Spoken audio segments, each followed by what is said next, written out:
नमस्कार, ये आकाशवाणी चंडीगढ़ है। अब आप आशुतोष से प्रादेशिक समाचार सुनिए।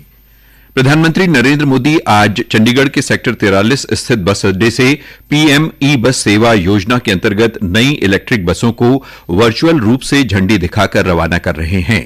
इस अवसर पर पंजाब के राज्यपाल और चंडीगढ़ के प्रशासक गुलाब चंद कटारिया चंडीगढ़ में मौजूद हैं।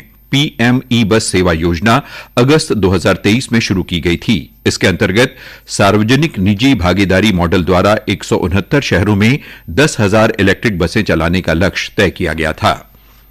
केंद्र सरकार ने घरेलू बाजारों को स्थिर करने तथा उत्पादकों के लिए लाभकारी मूल्य सुनिश्चित करने के लिए अतिरिक्त 5 लाख मीट्रिक टन गेहूं उत्पादों के साथ 25 लाख मीट्रिक टन गेहूं निर्यात करने की मंजूरी दी है। उपभोक्ता कार्य, खाद्य और सार्वजनिक वितरण मंत्रालय ने कहा कि वर्तमान उपलब्धता और मूल्य परिदृश्य का व्यापक आकलन करने के बाद ये निर्णय लिया गया है।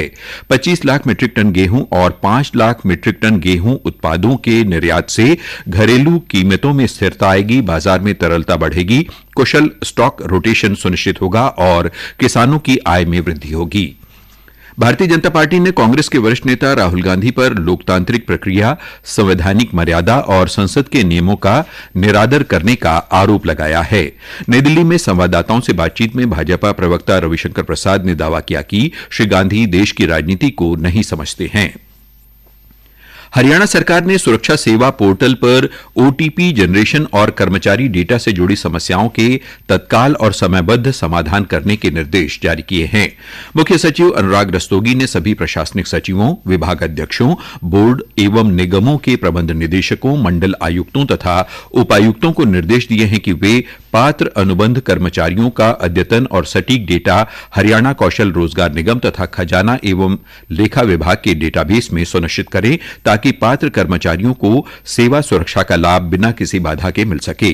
गौरतलब है कि सरकार ने इससे पहले 30 जनवरी को भी विस्तृत दिशा निर्देश जारी किए थे, लेकिन अब भी कई विभागों और अनुबंध कर्मचारियों से ऐसी शिकायतें प्राप्त हो रही हैं कि पात्रता मानदंडों को पूरा करने तथा 15 अगस्त 2024 तक 5 वर्ष की सेवा पूरी करने के बावजूद ओटीपी जनरेट नहीं हो पा रहा है।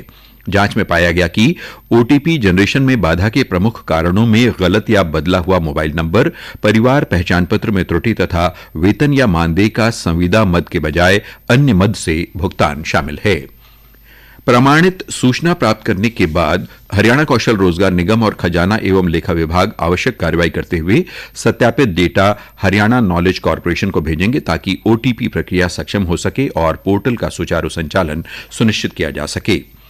कल चंडीगढ़ के किसान भवन में विभिन्न मंडी बोर्डों, अधिकारियों, किसानों और अन्य हितधारकों से कृषि मंडीकरण नीति के लिए मांगे गए सुझावों संबंधी अंतिम बैठक आयोजित की गई। बैठक के बाद पत्रकारों से बातचीत में national council of state agriculture marketing boards COSAMB और पंजाब मंडी बोर्ड के अध्यक्ष हरचंद सिंह बरसट ने कहा है कि मंडी प्रणाली को मजबूत करना और किसानों की आमदन में वृद्धि के लिए विशेष प्रयास करने की आवश्यकता है। इसके साथ ही मंडियों में खाद्यान्न की बर्बादी न होने देना और उन्हें उपभोक्ताओं तक बेहतर ढंग से पहुंचाना जरूरी है ताकि किसानों को उसका लाभ मिल सके। उन्होंने कहा कि केंद्र सरकार को सुझाव देने के लिए विभिन्न वर्गों से विचार विमर्श कर एक मसौदा तैयार किया जा रहा है। हरियाणा सरकार ने राज्य में 31 मार्च 2027 तक 2,22,000 घरों पर रूफटॉप सोलर सिस्टम लगाने का लक्ष्य तय किया है। इसके साथ ही प्रादेशिक समाचार समाप्त हुए।